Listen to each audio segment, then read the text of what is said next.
Go. Hello.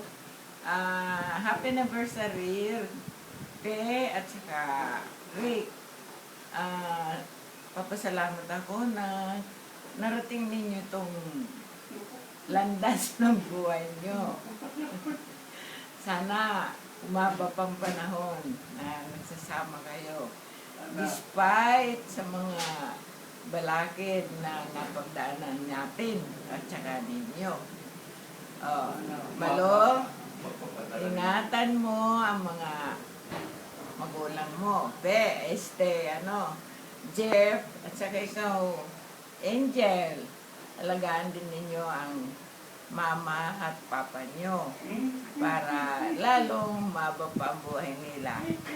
Lalo na si papa mo. At saka sa mama mo, yung lalo na yung tayo niya ngayon. Pagdasal ninyo, kagaya ng pagdadasal ko na maba pa ang buhay nila. Okay? Ay nga pala, Malo, kumusta sa mga anak mo? Sa asawa mo. Bilang asawa, bilang nanay na rin, alagaan mo rin mga anak mo. Okay? Bye-bye!